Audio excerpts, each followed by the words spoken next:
Hey guys, I'm Robbie Rapole. You might know me from such things as Ink Master and Ink Mag YouTube.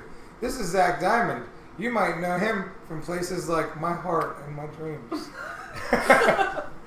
Zak is a super talented tattooer. He's been with us at the Rad Ink since we've started traveling on the road together. We're here doing this awesome mental wellness series for Fireside Tattoo Network in conjunction with the Rad Movement. So here we are, this wonderful man, myself. We're going to talk about some things that specifically kind of are geared towards tattooers, but basically when it comes down to it, it's all philosophies. Just as you were saying, you talk to your father-in-law who is a business mentor. And he doesn't even really understand the tattoo world, but he understands business. So it's really cool that some of the things we talk about can just be kind of put anywhere in life. So Absolutely. So basically, you and I go to the gym together 4 times a week. Every week. We work together 3 times a week, right? We see each other on weekends. We see each other on nights. We see each other a lot. And we talk a lot. Zak was working with us when the Rad Movement was just when we started the Tattoo Traveling Road team. Mm-hmm. You were with us doing that. And me and you had a lot of time to drive together and talk. And Zak pushed me around in a wheelchair a lot before I had my leg. So we were always just chitting and chatting about this and that. And it seems that we always kind of have very similar viewpoints on success and growth. We also have some really serious low times in our brains that we have a hard time dealing with. And it's really kind of cool, kind of navigating through those. So, let's just dive right into that. Absolutely. So, just talk to me a little bit about, where you were 2 years ago, as far as mental state and all that, where you are now, and what do you do differently to manage the bad states, the bad days, stuff like such. 2 years ago, honestly, was probably one of the biggest decisions of my life, which was quitting a secure full-time job with insurance and all of that to become a full-time tattoo artist. Doing the Wild Wild West. Yes. And, really, that's kind of where, all of that began, because quitting that, there was a lot of fear. I was terrified, because, I came from that secureness of knowing everything was going to be okay to that constant paycheck. Yeah, to that fear of not knowing, dude, I know the tattoo industry, right? One week you could make $2K, and then next month you don't make anything. Shit happens. Yeah. And so I was terrified, but that's kind of where it all started, and I started feeling defeated because I wasn't exceeding as quickly as I had hoped, and battling a lot of personal struggles that I've had with art and tattooing in general. My biggest one is not feeling good enough. Dude, I still battle that every single day. Me too. And so that kind of started defeating me, and that's when I started following the Rad Movement. So I want to say consistently and more religiously, and and that's when I reached out to you because I was a really low point. And it's funny that you brought up the weight loss too, because I was struggling with. That's always been something I've struggled with, is self-image. And I think a lot of my self-image is portrayed, those insecurities are portrayed within my work too, because, I feel like I can't love myself, so why can I love my tattoo work? Why can I, if I can't be positive about who I am, it's hard to be positive about what I produce. Yeah. And, I hear, dude, it's an honor to have you say that you appreciate my work. And so many other artists that, you know, I've looked up to yeah. all these years, you know, to have these guys reaching out to me saying, man, you're a talented artist, and it's hard to accept. You're like, what do you mean? I'm yeah, not talented. Like, my mom has to tell me that. What the fuck are you lying to me for? No, absolutely. And it's funny because I know it's genuine and I know it's sincere, and because of those mental blocks that I struggle with, it's really hard. Yeah. But so that's where I was 2 years ago, just unhappy with who I was, where I was, and I knew I wanted more. Mm-hmm. I wanted to grow within the tattoo industry. It wasn't just about being an artist. It wasn't just about being a tattoo artist. It was about being a tattoo artist. I want to be recognized. You want to grow your brand. You want to have a what I love recognizable. Yeah, absolutely. Yeah. This is my journey, man. This is where I'm supposed to be. Is tattooing. That's why I'm here. I feel That's that. why I'm here with you and doing all this right now. Yeah. I feel that, man. So okay, so you said around then you were having a harder time, you know, with the depression and feeling low. What ended up changing? You know, what ended up making you want to take that leap to full time? You know, and then kind of fast forward to where we were, you know, traveling pre-COVID to COVID to, you know, how did that ride kind of go too? You know? Well, with the quitting and becoming a full-time tattoo artist, I wanted to make sure that it was for the right reasons, and I weighed the pros and cons, and you know, the other awesome part too is my wife, Abby. She has helped encourage me a lot, and she was one that really pushed for me to do it, and has been a big support, and that kind of gave me the confidence. I mean, she was the one that was like, quit, do it. Yeah. What's stopping you? You want to do this, you love it so much, like, why aren't you taking those leaps? And so I did. I just did. And then, so I was at a local shop, because I was born and raised in the same town, lived there my entire life. This is my first time ever living outside of my hometown. I remember what that was like. It's wild. So, yeah, it's been a wild ride. But so there was all of that going on, and then again, you know, the Rad Movement stuff happened. I ended up meeting you. Our kind of journey began together, and man, like, things took off though. Like, I think that's what really kind of shook me with my more recent mental blocks that I've had. Yeah. Because I started doing conventions, right? I don't want to say the nobody tattoo artist, but I was the local guy. I had a clientele of friends and, you know, people that I've met over the 30 years that I lived there. And, you know, the 7 to 8 years of tattooing in the same location. So you get recognition from that. Yeah. So I was really comfortable. I had a steady flow. I was making good money. And then I meet you, and I'm suddenly part of this traveling road team, and the conventions were happening, and I had never made that kind of income that I was making at conventions, and it was like that celebrity life, like, fuck yeah, man, like, I'm making it, this is awesome. And I felt good, and then... It's funny you say celebrity life, because I'm like... I'm in a wheelchair. I'm missing a leg. I don't know what's going on, and you're having a blast. My vision of celebrity life has significantly changed.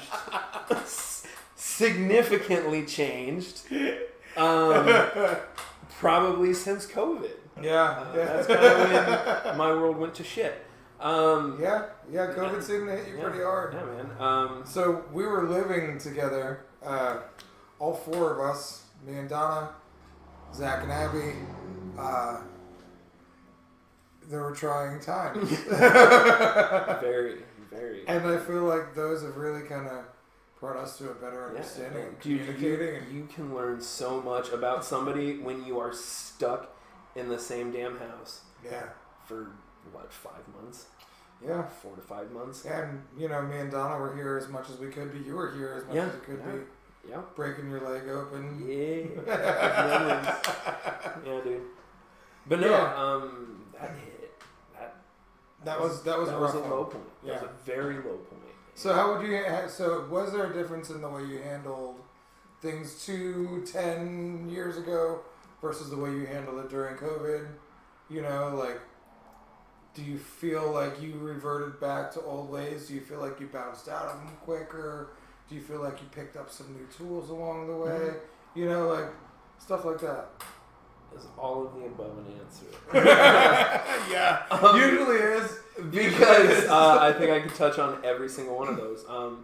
Yeah, man. So like I said, celebrity lifestyle over here. I'm going to conventions. I'm meeting all these guys. This is like, dude, that was the best part about pushing you in the wheelchair was I got to meet all these guys that like I've fanboyed over for years and years, and that was such a cool experience. And I was on cloud 9.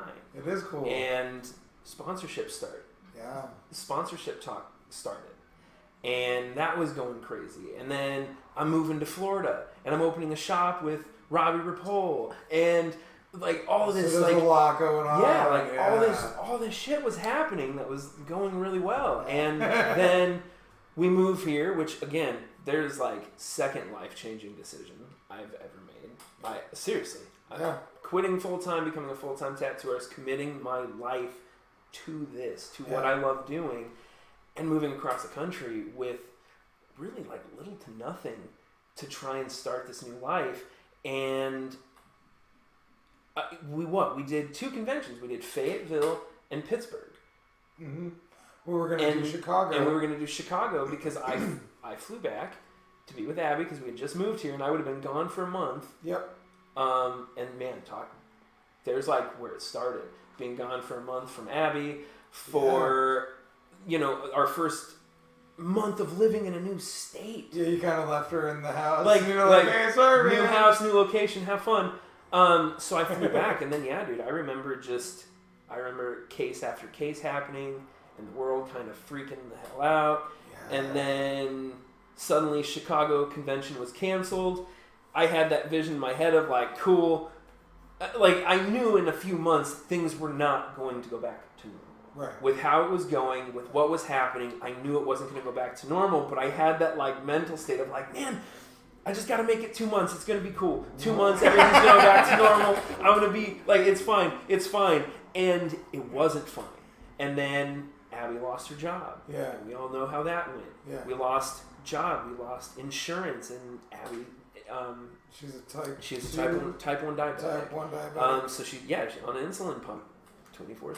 Like, she will never not need life support. So losing insurance, losing, dude, I'm getting emotional. Fuck. That's okay. Yeah, man. I mean, we go through. That's the thing. It's real life. Dude, like I felt like I was losing everything, and man, that was a tough time. And I slipped back into one of the worst depressions I think I've had. And I mean, like, you got to witness that firsthand. You got to see the rise and fall. You got to see somebody like on their, top level drop to like the lowest. I mean, I didn't care about self-image anymore, dude. Like, I hardly showered. I wore the same clothes every day. I ate like shit. I drank like shit. I mean, dude, it was drinking in a pool all day. Yeah. Like, we did a lot of day drinking in the pool. And it's funny because you think about it and you think, man, like, every time I tell people that, they're like, dude, that sounds cool. I'm like, after a week of that, you're over. It's not as fun. It's not fun. It just becomes more depressing than anything. It's funny you say, like, I saw your rise and fall. And, like, to me, I was just witnessing a guy living. Because you'd experience it. And that's what's so great. But perspective, too. Right. Like, on the outside looking in, I didn't know it was your worst depression you'd have in God knows how long. I just knew you were having a hard time keeping it together some days. So the fuck was I? So, like, we were just trying to figure it out. Dude, we were just trying to live life. We were just trying to make it work. And it was a very trying time. But then again, when you talked up the topics of, and then what did you bring out of it? Well, it was one of my biggest lessons. My biggest lesson of knowing that I was getting everything I wanted. Yeah. But a solid reminder of, man, that can all be taken away like that. And it was, man. It was. Money flow stopped. Yeah. Work flow stopped. I mean, I'm sitting there going, I'm in a new state, and for the first 6 months of being here, I can't promote. I can't. Right. You can't do what you're supposed to do. I can't do anything. You need to do. Yeah. And you feel like your hands are tied. And it was. So it was. It was a unique experience. Yeah. Yeah, man. Definitely was. Dude, washing carpets. Like, so not like a full-time job or anything. My business partner that we own the studio together, he owns a carpet cleaning business, and some days Zach would go to work with him. Yeah. And clean carpets, because we were drinking in the pool one day, and he was like, "Well, what do I do, man?" And I'm like, "I don't know, go fucking make money." And he's like, "Wow, I don't know, DoorDash, go work with Rich." And you see, it's funny that you bring that up, because that's really interesting, right. Because that was another mental block, because there was that mindset of, dude, I just quit a 9-to-5 corporate job, so you have to like trauma. do this. Yeah. That I felt like I'm reverting back. I'm pulling that. I'm all right. I call it. I'm not going to make it as a tattoo artist. I got to go back to safety, and and that's and you were so impressed that I didn't go back to Colorado. Yeah, absolutely. And again, that's what you do. That's what people do, man. Shit gets rough, they run. Yeah. So I was definitely expecting it. I couldn't run because I had put so much into this, but I was broke. Like, I was broke. There was no way I was moving back financially anyways. And right, yeah. That it wouldn't have made sense. Right. It would have been a step back. I would have been literally going from one bad situation to probably a worse situation. And I didn't want that feeling of, well, of course he came back with his tail between his legs. Like, couldn't make the big leagues. Like, you couldn't do it, man. Like, we told you so. And I didn't want that. So it was just that, like, no, you don't have an option. You're here. You better make it work, because if you don't, then you're going to be on your ass in another state. So, that's just where it's at. Yeah, man. So, and you realize that. It's funny because, like, as you're sitting here telling me, like, your rise and fall, I'm sitting there thinking about what I view as my rise and fall, and the fame and celebrity, the high life living. When I had come home from Ink Master, I came home to a different house. My ex-wife, like, moved us into a giant house, and, like, while I was gone, granted, I knew these things were going on, but, like, still, I walked into a house the first night, and I was like, "Where's my bedroom?" Yeah. You know what I'm saying? So, So, I walk into this giant house after being, sequestered and feeling like I was in prison, and then I come home, and I'm in, like, the worst mental state of my life. And people can't understand it who haven't gone through it. Like, that ride to, like, you go to TV and you think it's the coolest thing in the world, and you get everything you've wanted, and it's like, be careful what you wish for is really fucking a thing. I remember I broke down listening to a Macklemore song, where the Make the Money song, make the money, don't let the money make you. Okay. Right? Yeah, so this motherfucker talks about seeing yourself on a 50-inch plasma, and, like, that was a purchase my ex-wife had made at the time. Was like a giant fucking TV, so we could watch me on Ink Master. So I was like, no, I'm not good enough. Like that imposter syndrome set in. That shit hit me for years, dude. Yeah. Like, that shit followed me around for fucking years. And I think that's why I like to beat you to death about don't stay there. Because, if I was strong enough to listen to somebody tell me that then, I would have been here then instead of now. Granted, I wouldn't have the experiences I've had, and I'm glad I'm here. Oh, dude, you need the experience. But I get you. In the game of pretending we could rewind time and do it all over again, Yeah. But, like, and that's why it's cool to see somebody like you. I remember, I love watching you hit these milestones that I remember living. Mm-hmm. And, like, it's just like, dude, just please have some grace with yourself, because it's not bad. You're doing great. Like, and I wouldn't. And I'm realizing it. Yeah. Like that's the outcome of all of that shit.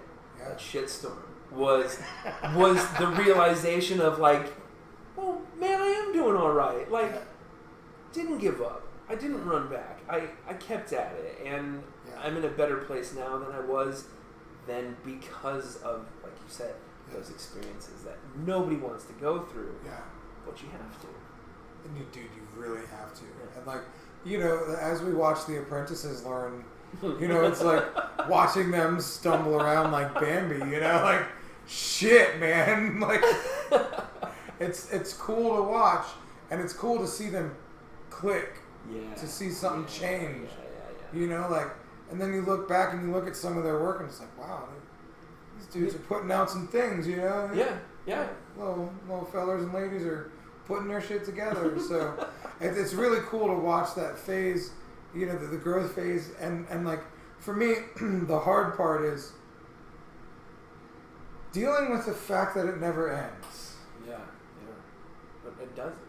Because I look at guys like where I am now, and when I was younger, and be like, that guy's got it all figured out. No, bitch. He's got a few things figured out. Yeah, and like, still a shitstorm some days. And it's funny, because I think that that's one thing, and we've discussed that too, where I've said that I'm extremely hard on myself, but I feel like it's a double-edged sword, right? Like, there's the positive side of it where it's like, man, I'm hard on myself, which has pushed me to exceed more and more with every tattoo that I do, with every art piece that I do, with every workout that I do. You know what I mean? Like, all of those things coincide and come together. And, I hope that makes sense. Yeah, no, I'm coming from on that. No, it totally makes sense. Yeah, dude, it totally does. Because every barrier you push, every little boundary you break, that's more growth. That's more of what we're really going for. Yeah. And I know you mentioned earlier working with my father-in-law. Before I came here to this, I was on a Zoom call with him doing, my business side of things, working through, again, those kind of struggles. And tonight was talking about pushing past intimidators, things that you're afraid of, and realizing that the only way to push past those mental barriers is you can't live in fear, but you have to accept the fear and push yourself to do the things that you don't want to do. Use that fear as fuel. Yeah, absolutely. Rather than, believe it and expect it, push it. Like, one of my biggest fears has always been money. It's always been money. I've probably got one of the worst relationships with money. That's life. It's so many people. And so that's one area with, like, tattooers are the worst with money. Dude, no, seriously. Like, horribly. Yeah. And, and those kind of things are areas that I've had to incorporate into tattooing and be like, yo, money coincides with the tattooing, with the fact that, like, you have to be tattooing to make the money, and if you want to make that money, how much are you going to push to get there? And you have to know your worth. Absolutely, and that's it. That's and a big thing. Okay, I'm sorry. I was going to say, knowing that you're good enough to do it. Yeah, and that's like one of the things you've been working through is charging what you're worth. Yeah. I work through that all the time. Me and Donna have been talking about, like, giving myself a raise, giving other artists in the shop who want a raise, a raise hourly. Yeah. And that's a hard topic for us to hit as tattooers, because none of us feel good enough to charge what we charge, and then you get the guys that are doing it. One time Jesse Smith is like, dude, you're doing everybody else a disservice being that good, charging that little. I'm charging $300 an hour. If you're at $150 an hour, you're charging half price. Right. Right. So that helped me bump up to $200 an hour, and then we were on the road for a while. It bumped up to $250 an hour, and then I'm charging $3,000 for a Saturday, and I'm like, holy shit! Like, what do I do? Ricky Bobby with his hands. What do I do with all this acceptance? What do I do with all this love that's being thrown at me in the form of money, the way I've always begged for? But now that it's fucking being thrown at me, I'm like, no, don't give me your money. Stop that. Stop that. That feels uncomfortable. I didn't give you enough work for what I just charged dude, you. Like, and I just dealt with that. We talked about that because it just happened. So, no, I get that. It's really weird. Yeah, dude. It's hard to accept your worth. It's hard to accept where you're at, which...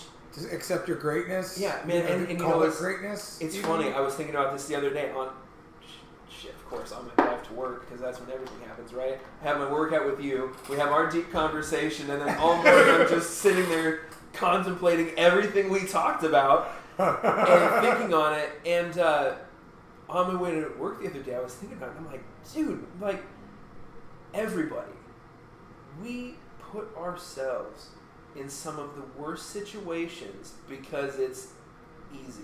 Yeah. And I sit there going, why? Like, what? And does it even be easy? No, not in the end. No, it's not. And like, it's making things, and that's what I was getting at, is like, it makes everything worse. It doesn't do anything positive for anybody.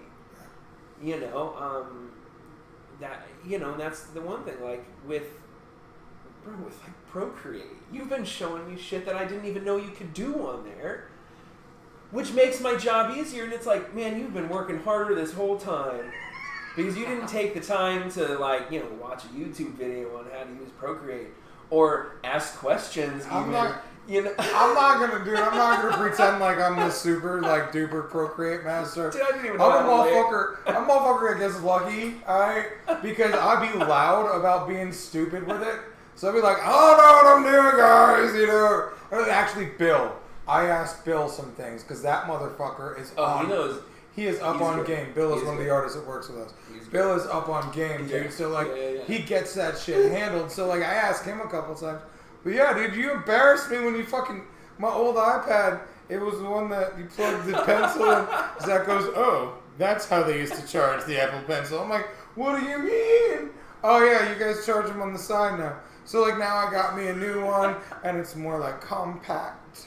And, no, it's more sleek. No, just 15 a crap for it. Yeah, of course, but... So now Zach is just... Old habits, man. No, we all run around giving each other shit. Yeah. And that's mental instability, and now my bullying is coming out. Well, that's a hard thing. Like, so I love giving the apprentices shit. Yeah. But I love giving the homies shit. But, like, how far is too far in that? Sure. I remember watching you lose your shit on the road, you know, feeling bullied by other artists that were friends of yours. Yeah. But, like, you were just like, overload. You know, I lost my shit on the road just because I don't know how to handle it. Sometimes, God knows what triggered me because I don't know how to keep my shit together sometimes, you know, like, so, you know, and it's weird, man, because, like, a little off topic, but still kind of in the same realm. Me and Donna got into it the other night over a miscommunication. I exploded. I got very frustrated. I got very angry. She got very scared. Then she got very emotional. And, like, it was really weird, like, feeling myself be like, nope, stop it. Let's fix this. Yeah. You know, like, rather than just be in that, you know, get stuck in that anger loop and that you know, the frustrated loop and then I started finding myself saying things like, I'm not good enough. I don't know how to love you right.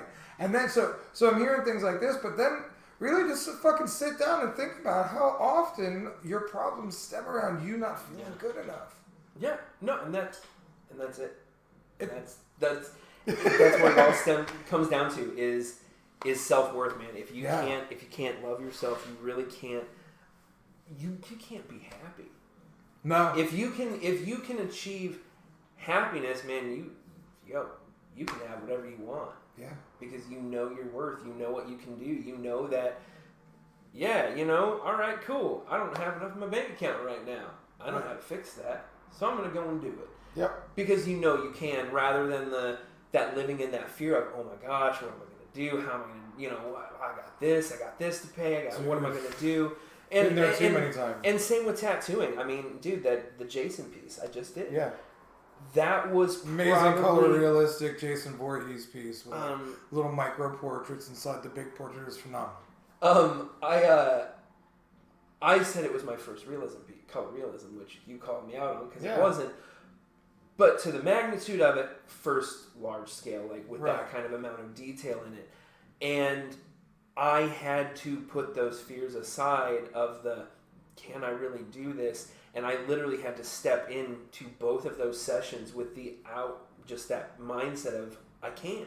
And I know how to do that. And I tell myself, like, tattooing is nothing compared to working on paper. We all can agree to that. To an extent. Yeah, you're right. Yes. You can't destroy paper the same way you can destroy Right, you skin. can incorporate your techniques into it.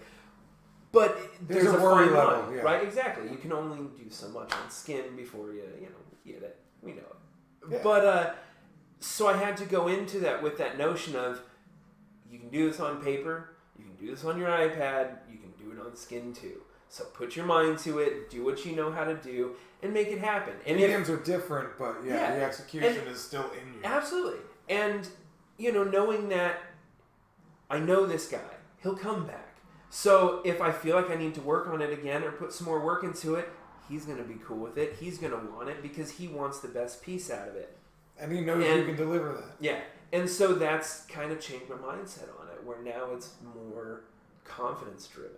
And that confidence has really helped. I'm working with Radman, working with you has risen that confidence. That's awesome. That confidence is what pushed me through the COVID times. That shit gives me more confidence to keep doing the things I do. So. Well, mid-COVID was my sponsorship with Starbright. Oh, yeah. That's when that happened. Ah. And, man, you knew that because I got the sponsorship. I was on Cloud 9. Yeah. I'm overjoyed. And then, like, a week after that, I'm talking to you on the couch going, man, am I really good enough for this? Like, why did they... I'm looking at my work going, why did they do that? Like, look at this piece of shit. Why did I do that? Why did... and I still do that, but then I look at my work now in a completely different light where I'm like, damn, I'm getting there. Yeah, I'm doing something's clicking. It's actually happening. Yeah, well, dude, it's funny because, like, Dave Tevenall, I'm looking at a piece on the wall that I bought from him, and I think it was at that convention that I bought that from him.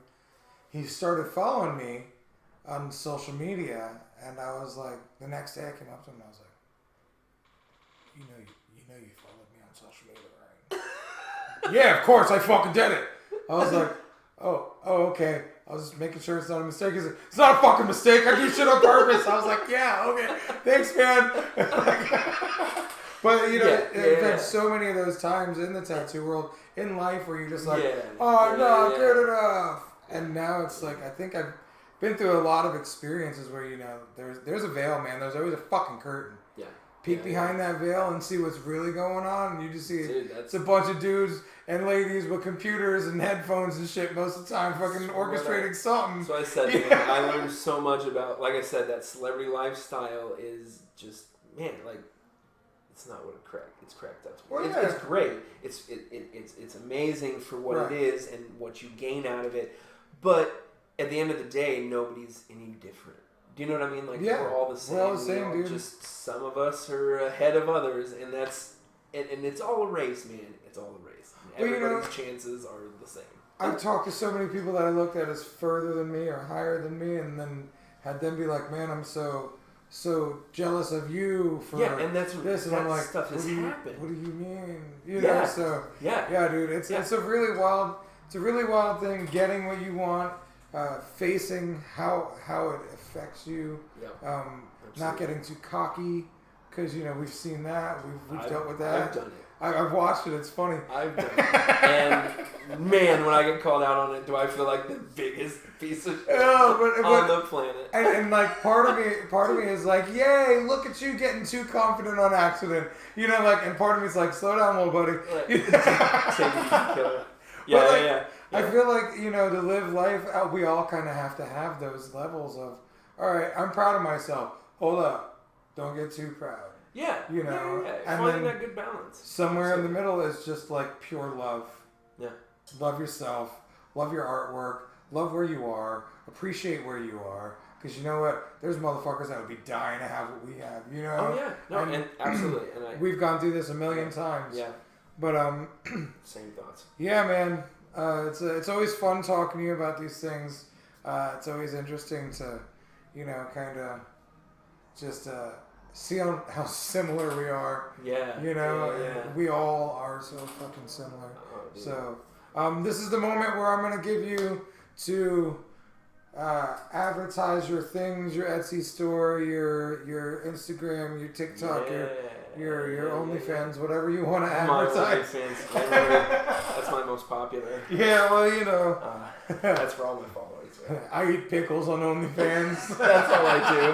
Just a jar of pickles with no shirt on. That's what got me comfortable with that. Micro accomplishments. I got comfortable taking my shirt off because of my OnlyFans. That's it. If it makes me money, it makes me confident. That's it. Yeah. No, that's a whole nother fucking topic we can unpack. We won't go there on this one. Save that for the after hours session. Yeah, no shit, right? That's fireside at night. By fireside at night. Moving on. Yeah, moving on. That's fireside at night. That's fireside. I got creepy.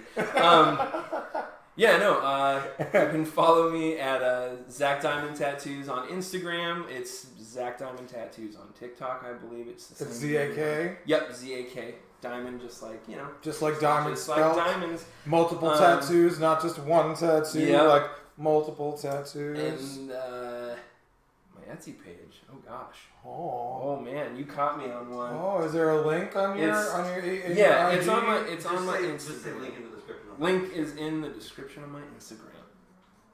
It's below or on Instagram. It's under this finger right here. It'll be lower than that. Somewhere around there. There somewhere. In this vicinity. Zach makes really cool artwork, so check out his Etsy shop. Yeah, I got lots of shirts. So puzzles. much stuff, like cool shit. Yeah. Face masks, puzzles, shirts. Anything else do you do? I do commissioned art. If anybody was ever looking for artwork of any kind, I love doing business logos. I've done business logos, caricatures. Yep, all of it. Whatever. Favorite things for people and stuff. I can do it. Shoes. Shoes. I'll paint out some shoes for you. Me and Gabe were talking about that. Yeah. He wants a collab. Gabe's my nephew. Yeah. By the way, he's one of the apprentices here. He's a good little guy. So those are your things. Those are my things. Cool. Give me a follow. I'd appreciate it. Cool.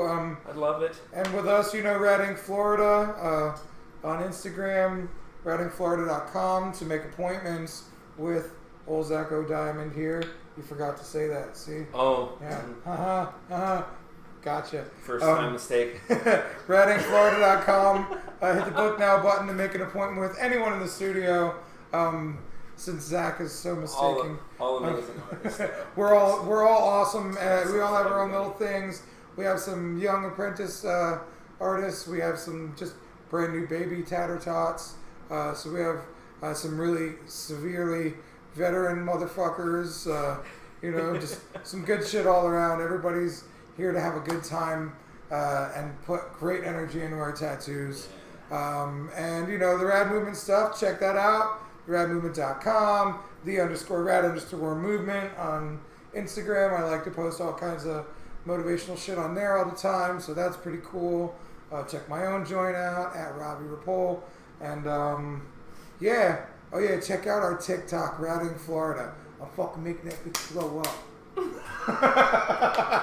Blow up. Alright guys, thank you so much. On behalf of Fireside Tattoo Network, the Rad Movement, Routing Florida, we appreciate y'all for being here. Thank you for welcoming Zak Diamond here. Yeah, thanks for having me. And you're the man. I love you. Dude. You're fucking amazing. I appreciate you, bro. Everything. Oh, man. Yeah, so thank you for doing this with me. I And appreciate it. can't wait to see you in the next 2 years, 5 years, 10 years. Yeah. Where all the greatness will continue to rain down. It's just, it's a coming. Yeah. It's a coming. Yeah, and it's coming for you guys. Know your worth. Know your truth. Absolutely. You're rad. We're rad, and so are you. We love you. Have a great night.